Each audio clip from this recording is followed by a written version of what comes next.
Hello, everybody, and welcome to Pearls On, Gloves Off. I'm your host, Mary O'Carroll, Chief Operating Officer at Goodwin. Today, my guest is Joe Hyrkin, Chief Executive Officer of Issuu. Joe comes to us with more than 30 years of experience in startup and growth technology leadership, covering stints in Silicon Valley, New York, Asia, and Europe from early stage through IPO, including 2 exits to leading global digital platforms. Joe served as CEO of Issuu for over 11 years, leading the company to a 9-figure exit earlier this year. During his time there, the company dramatically expanded the product offering, increased both revenue and profitability many times over, built integrated partnerships with leaders in the industry like Canva, Adobe, and HubSpot, expanded globally, and so much more. Joe is a frequent thought leader and industry contributor to countless organizations, media outlets, and publications. Despite 2024 being a relatively slow year in M&A and capital markets overall, Joe successfully led the sale of his company Issuu this year. I wanted to have Joe on the podcast because he has a great story. He's got lessons learned and a lot of advice to give on the entire journey he has taken as CEO, running, growing, and eventually selling that company. During our podcast episode today, we dig into how he grew, how he led, and how he was very intentional about surrounding himself with the right advisors and talent to be able to drive both company growth and success, but also, importantly, to position themselves to have as many possible outcomes and options for their future. This, of course, includes hiring the right legal team and the advisors needed to best understand your business and the market in which you operate. I also loved our talk today because Joe gives great advice to both company leaders, but also to the lawyers on how best to work together and how lawyers today are no longer just legal advisors, right? This is a theme we've heard in many episodes now, but they're really business advisors. We talk about how lawyers should think about approaching working with a CEO rather than just an in-house counsel or a general counsel, which I'm sure many are used to. It is a nuanced difference, but it's important to know your audience. Joe talks about how to navigate that nuance. So overall, I love an episode where I learn something in my conversation, and I certainly did that today. I hope you will too.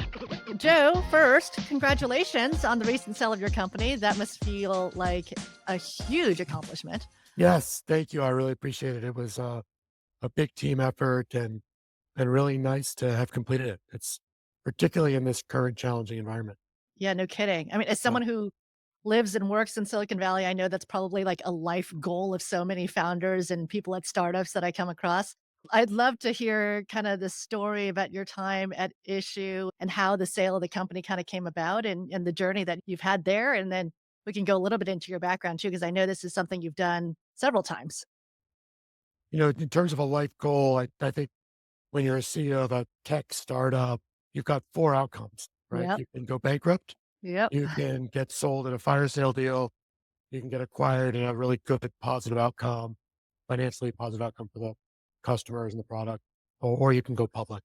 Right. And of course, you want to do one of the latter 2. That's right. And we were fortunate enough to be able to get acquired for a really good positive outcome. Again, both at a dollar amount and also in terms of a really good opportunity for our customers to be able to get ongoing support and ongoing product enhancements and things like that.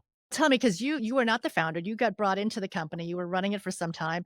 Was that always kind of the goal is to pursue that as an exit? And, were you thinking IPO at all? So I get asked this question all the time. Anybody who interviews with Issuu where I'm interviewing a candidate, often one of the questions is, what's the goal? What's the Yeah. outcome? Yeah.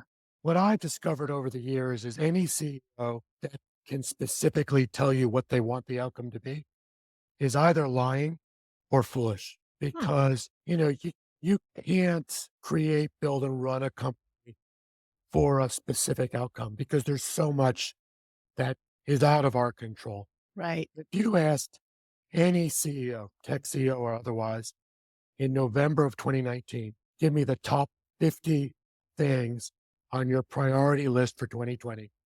Nobody would have said managing a company in the midst of a pandemic. Right. You know, Many of us thought there would be a rate cut in February or Q1 this year. Didn't happen until just this week. Hmm. And so there are so many components of a business that are just beyond our control. The economy, politics, pandemics, Right. you know, HR challenges, opportunities, both good and bad. Sometimes you'll think one thing after years of hard work, a particular aspect of the product takes off, good market fit, and all of a sudden, instead of the one level, you're a totally different level.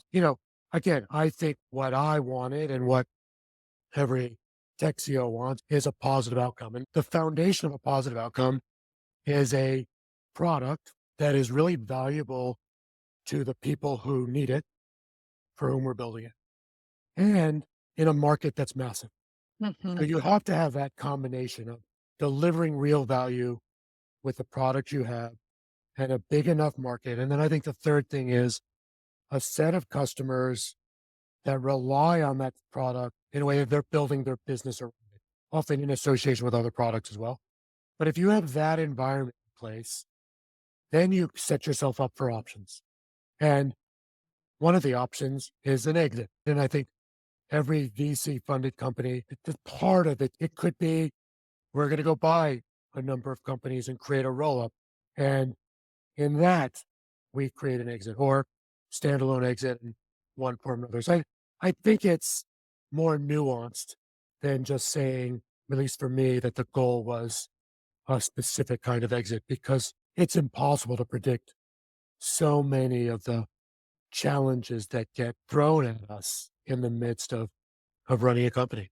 Yeah. That's so Yeah. wise. I mean, so much of what you need to be successful in the world these days is just the flexibility and the agility to to read what's happening with the Yeah. competitive space and the market and all the other factors. Yeah. Flexibility and tenacity, and I think resilience is a really Ah, yeah. key component because again, you set of goals, whether it's KPIs, revenue goals, number of customer goals, product launch goals, product capabilities, all of those sorts of things, of course, you want to have. And then we could have a list of here's the 10 things we're doing. And I'll guarantee you, somewhere between a third and halfway through just the first, there's going to be unknowns that come up. And Yeah. it's how we address them, how we work through those challenges with the team and customers that I think really determines a lot of the success or failure of a company. Amazing. Okay, so let's just back up for the Yeah. audience. Issue was founded, you got brought in how long ago? I got brought into Issuu in 2013. So I was with the company 11 and a half years. Yep. Company was founded in Copenhagen, Denmark.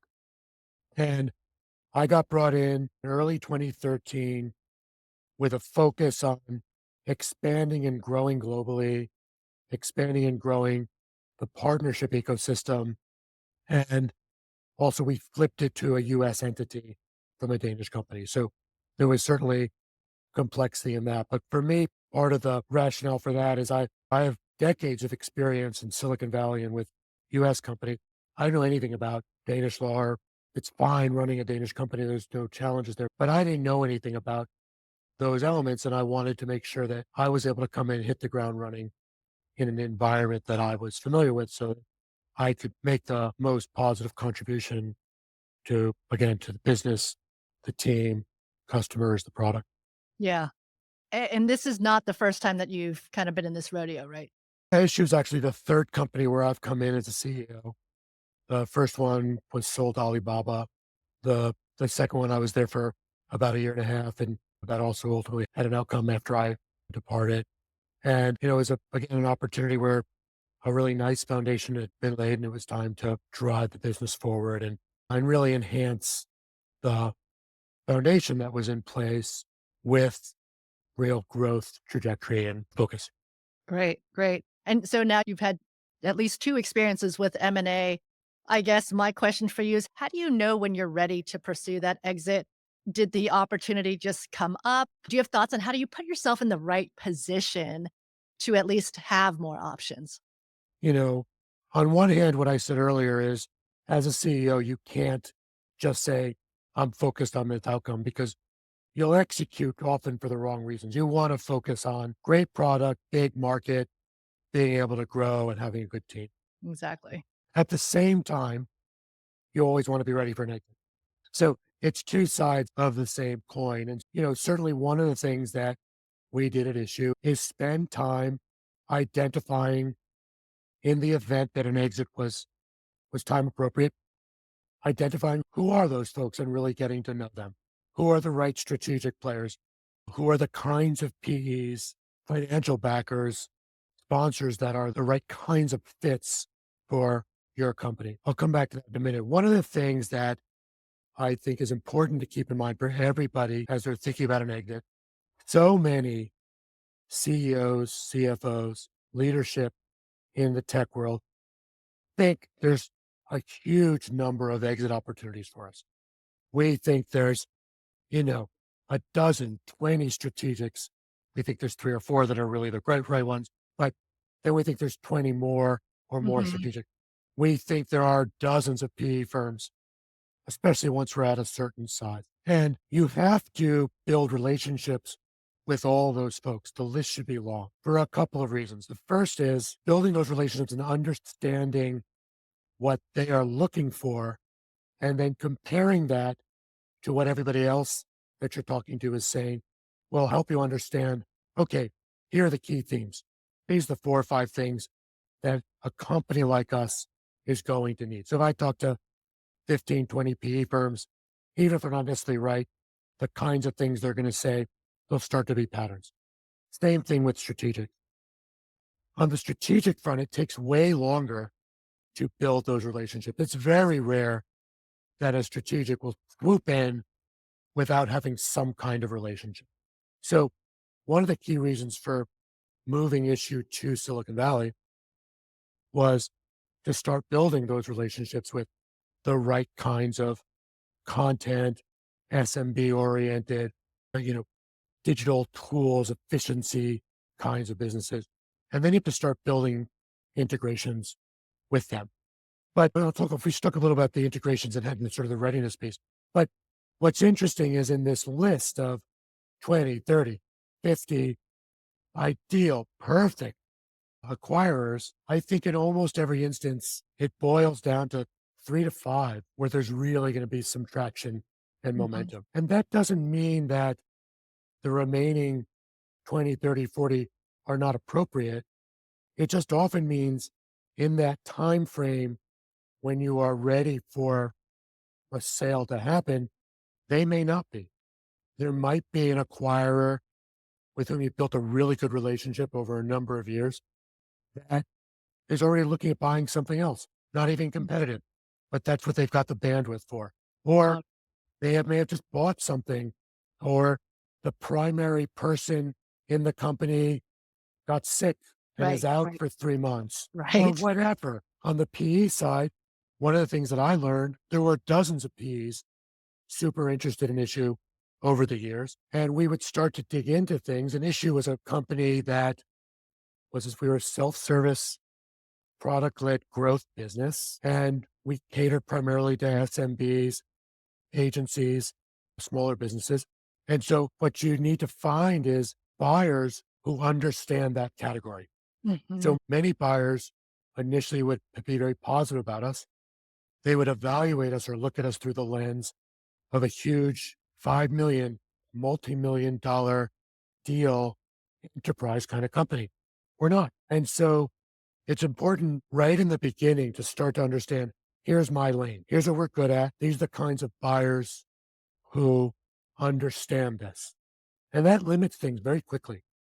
Buyers, particularly buyers, whether it's strategic or PE, have teams of folks who are focused on M&A.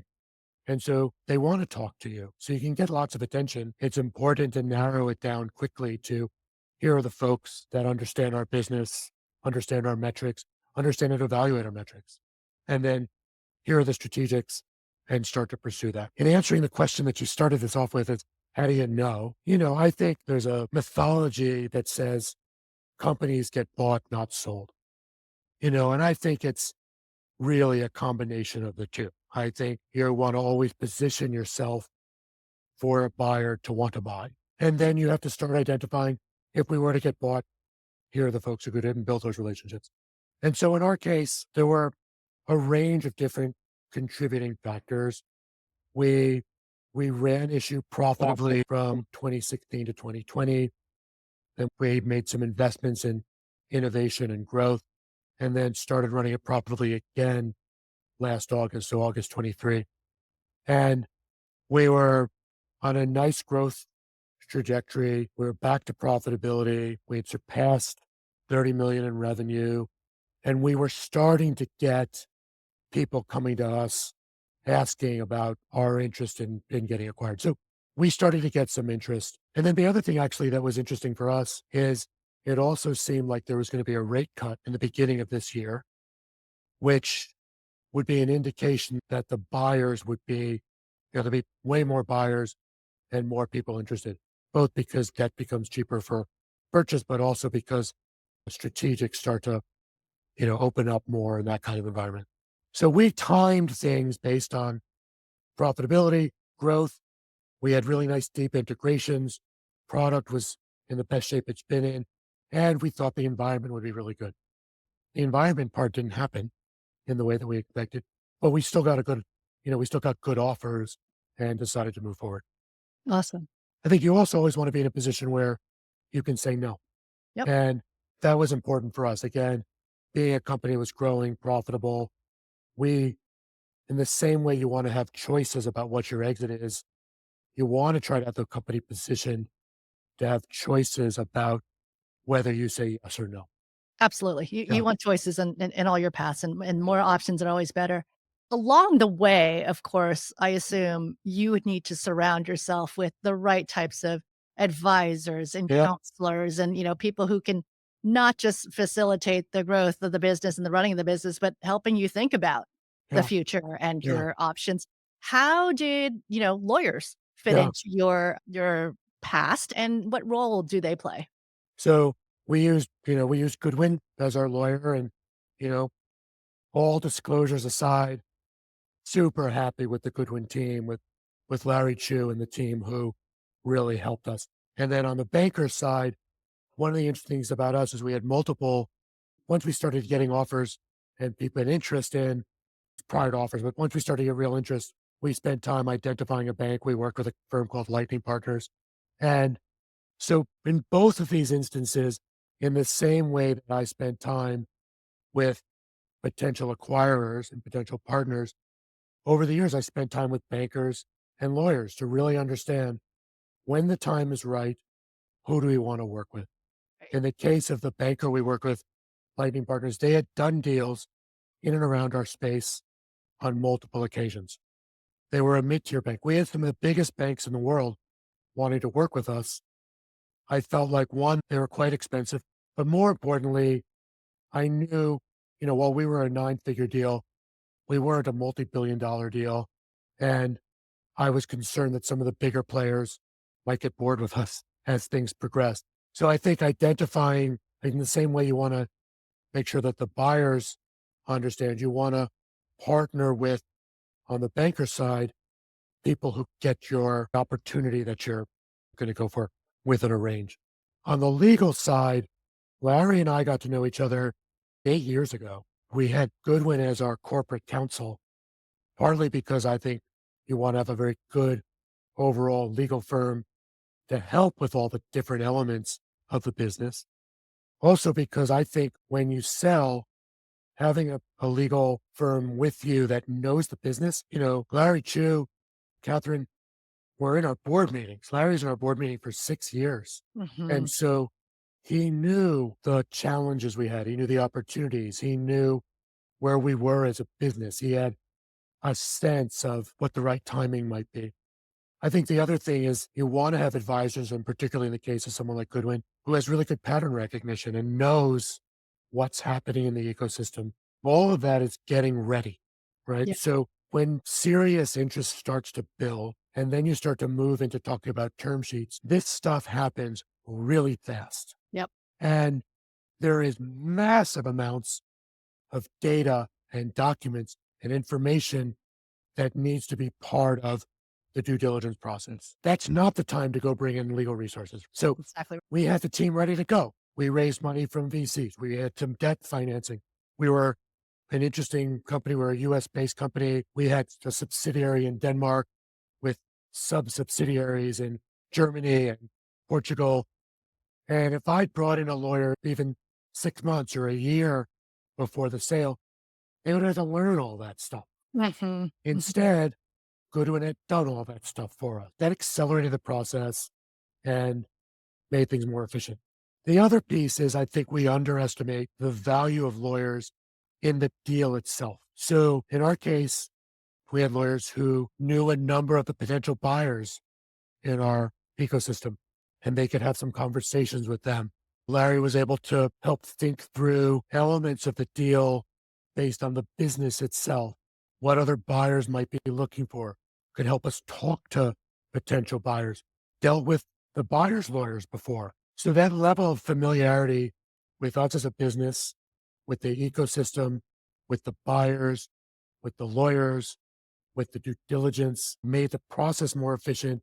And I actually think enabled us to move forward with a transaction that had almost no deductions and was very strong financially. Yeah. What I think is so interesting about what you're saying is, even when I first asked the question, you thought about the value that the lawyers on the deal have brought. You mentioned a lot of things that really are more business advice, rather than straight up Yep. classic legal advice, and I, surround yourself, right, with people who truly understand your business as well as yeah. the ecosystem and the industry and the other players, and have those deep relationships is like a force multiplier to all the work that you are doing. I think it's mandatory. I mean, unfortunately, a lot of businesses bring in the M&A lawyer too late Yeah. and you miss, not because the lawyers are bad, but because there's not enough time Right. to learn all the nuances and identify, okay, here are three elements in this deal that we're going to make sure we push for because of this particular scenario or what's happening. And so I don't actually think there's a distinction between legal advice and business advice. I think Absolutely. they're part and parcel of being together. And I think every CEO of a tech company, again, I'm, contradicting what I said earlier, but in this way that you can't say, you can't fully prepare and say what the outcome is going to be. You need to be ready for it. And so bring in that legal advice way sooner than you otherwise might. Yeah. No, I don't think you're contradicting yourself at all. I mean, I think the only thing we know is that everything will be unpredictable, and, life and the world will throw all sorts of wrenches in our Yeah. plan. So you can't stay focused on your plan. But to what we said earlier, the most important thing is setting yourself up for success. And that is very intentional, and surrounding yourself and making plans, and, planning for all scenarios, really.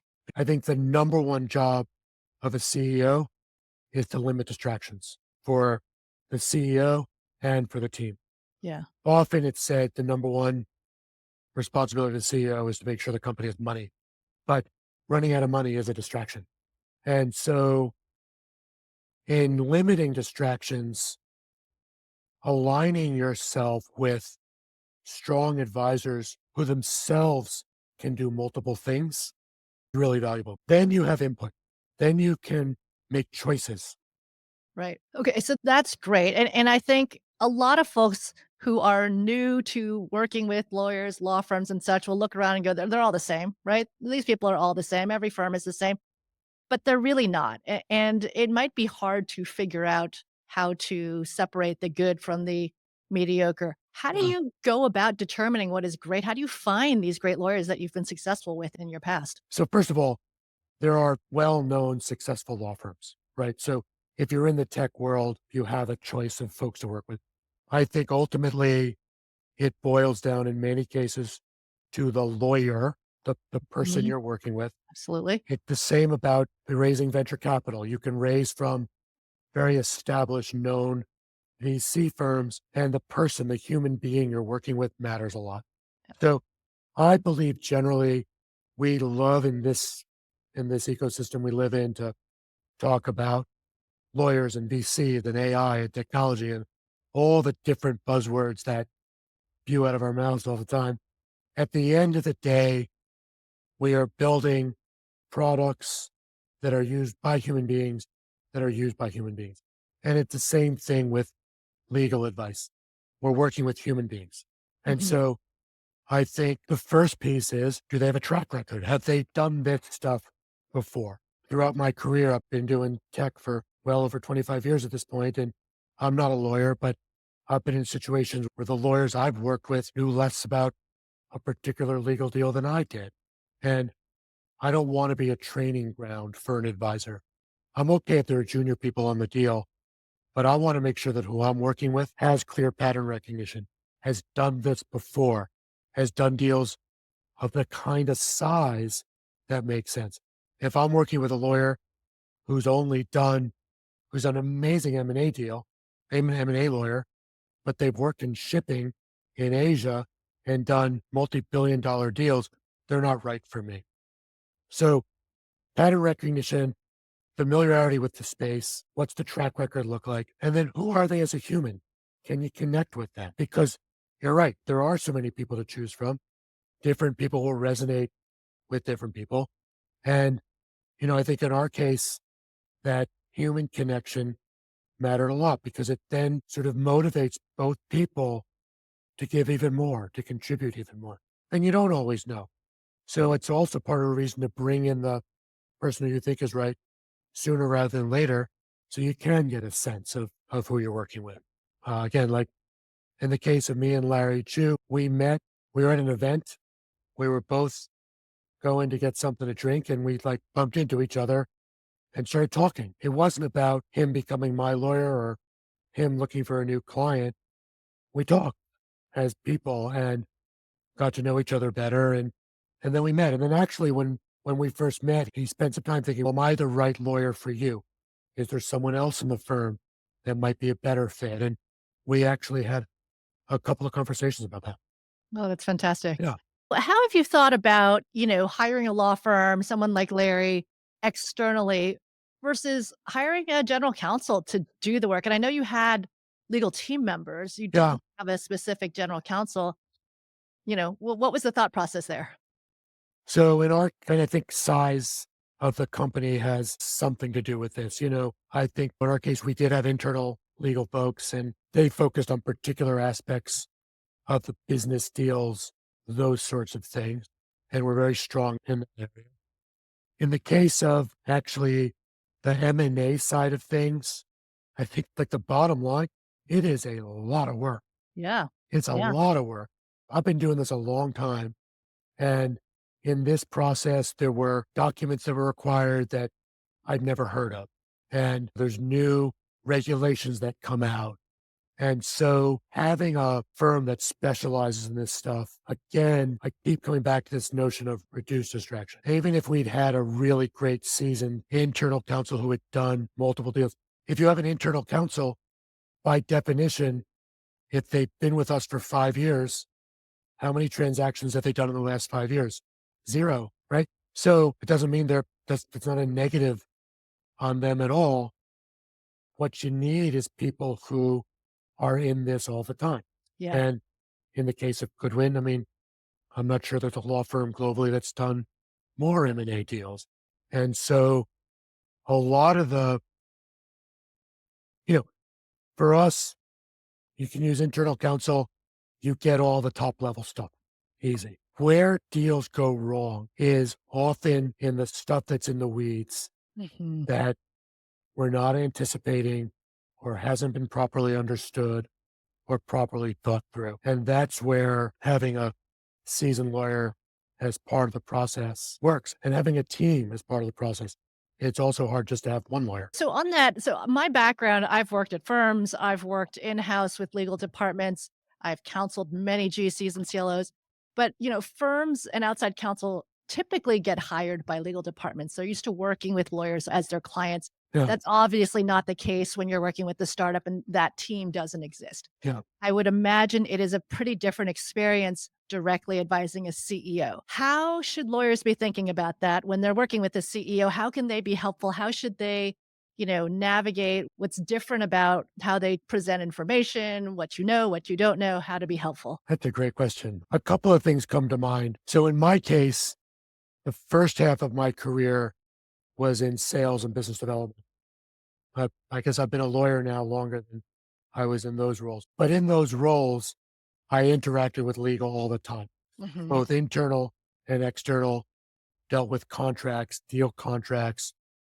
I was involved in raising money. So there was a lot of elements in the legal component that I was familiar with.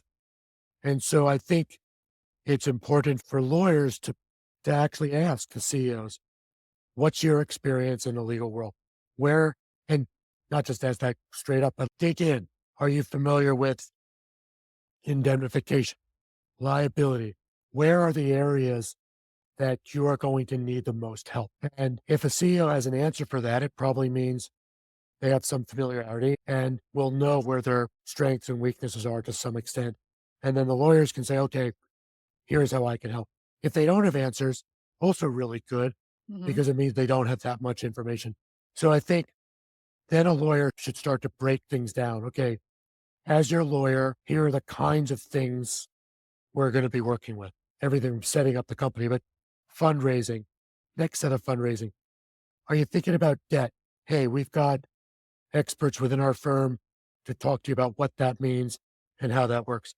Many CEOs are really good at a thing, but don't have expertise in a whole range of other elements that they're going to have to know something about in managing the company. They need to hire experts in those particular areas, but you have to have some sense of the elements there. So I think lawyers should really ask, sort of lay out, here are the 10 different elements of what we as lawyers bring to the table. We can help you with fundraising. We can help you with HR challenges that are coming up. We can help you with content related lawsuits. And here's how we do it. We can also help you with due diligence related to a potential sale or an acquisition. And here are the kinds of things that we need you as the CEO to be aware of. And here are the kinds of things we bring to the table. I will say that it's important for a CEO to ask lawyers questions, like, because with all due respect, lawyers charge by the hour. And like, it's important to understand when and where do I need my lawyer's help and then leverage it and take advantage of it. And don't try to save a few $100s here and there if you're going to get shortchanged on advice that matters. Yeah. Because when you're in a situation that requires legal help, getting a really good lawyer matters a lot. So much of what I'm thinking about these days is the future of law firms and all the changes happening in the legal ecosystem and the changing roles that we see in-house at companies. And, I'm sort of constantly going back to this business advisor versus legal advisor. What you said there about, all the different areas that a full service law firm can help you is really helping you do your job Yeah. and bringing the experience of, hey, we've seen a million companies like you grow up. Yeah. Here's where we can help you because are you thinking about this? Are you thinking about that? And the mentality, I think has really shifted from lawyers and law firms being really reactive to waiting for a CEO or GC to pick up the phone and say, "Hey, I have a question about this HR issue today."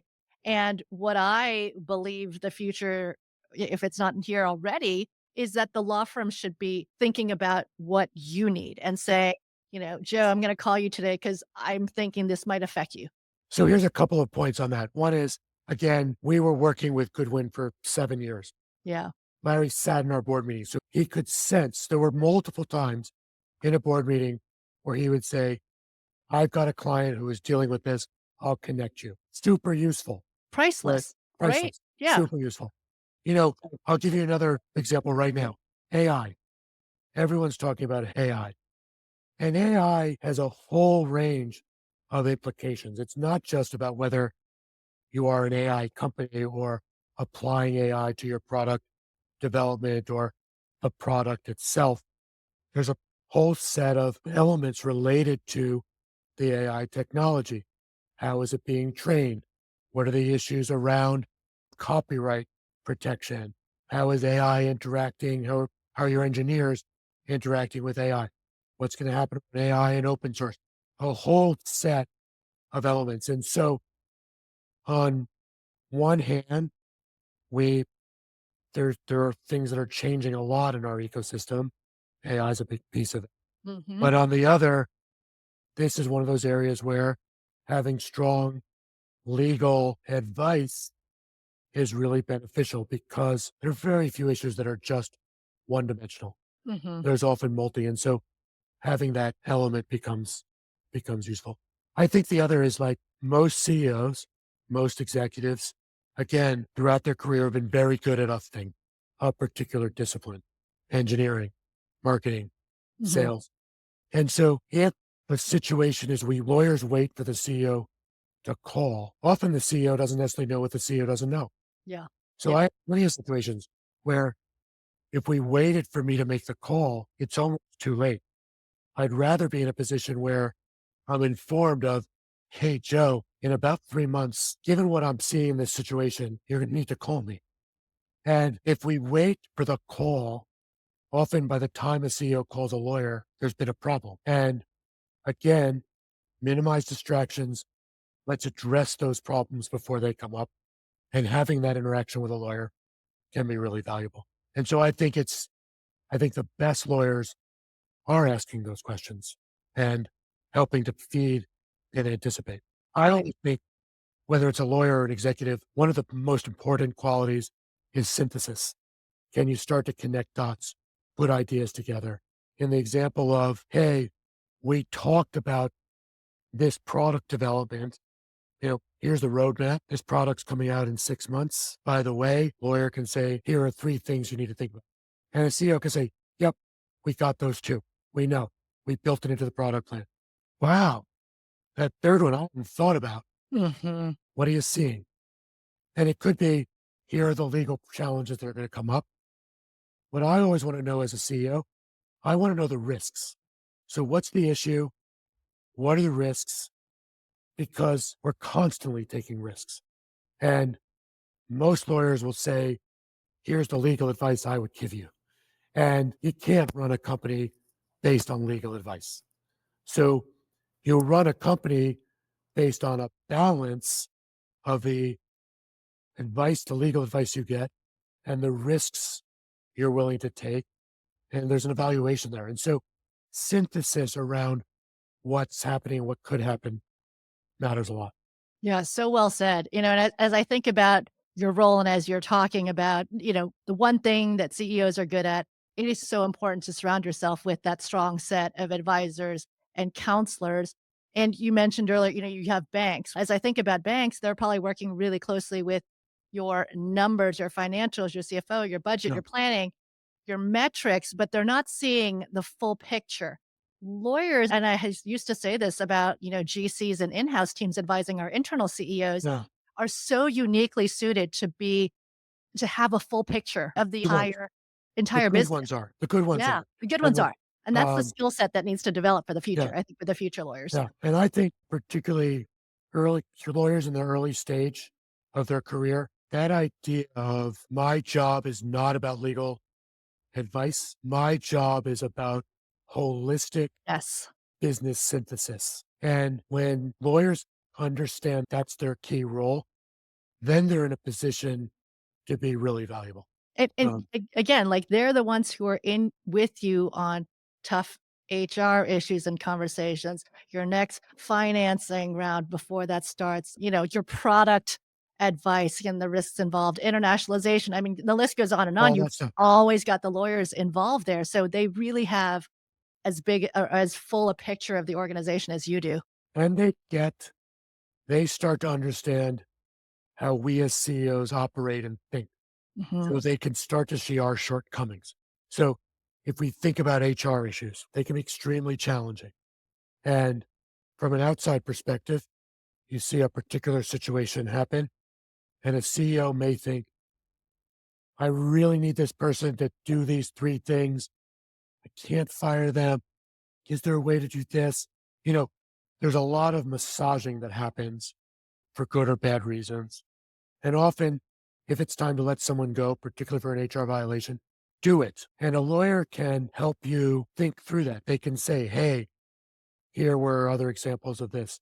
Here's where a CEO didn't do this and what happened. Even in a case where a CEO makes the right call, A lawyer can see, oh, wow, that CEO made the right call 5 times in this situation, or they didn't in that one, or they almost did. And then a lawyer starts that pattern recognition, not just about the ecosystem, but about the client. And then again, the better ones can then start to provide really valuable advice. So I think that relationship between a lawyer and CEO, even in the case where you have a large inside counsel, at the end of the day, when a company is taking risks, doesn't matter who in the company makes the call, the results, the CEO's fault, good or Mhm. bad. So I certainly delegated plenty of legal or legal related decisions to people more directly connected. I understand like the buck stops with me as a CEO. And so I'm foolish if I'm not educating myself on what risks we're taking. And sometimes people within a company and the leadership team might take a bigger risk because they know the CEO is the final arbiter anyway. You need to be in a position to understand what's going on. Yeah. Yeah. Joe, this has been a fantastic conversation. I think there's been great advice given to both sides, to both CEOs and people within companies, as well as the lawyers who serve them. Any other advice you want to give to either of those parties? I would just not underestimate the importance of the human connection, and for CEOs to remember bringing in the counsel you are going to work with across the lifetime of your company, across all the different elements, including an acquisition. You cannot bring them in too soon, Yeah, and start building that relationship. Get them to know your business because then they can be useful. Too many transactions do not have the ultimate outcome because the lawyer's brought in too late and they can't optimize for the outcome because they don't have enough information. fantastic. Great advice. Joe, thanks so much for your time and for being here and sharing so many words of wisdom with our Thank you. listeners. Thank Until you. next time, everyone, thanks for listening.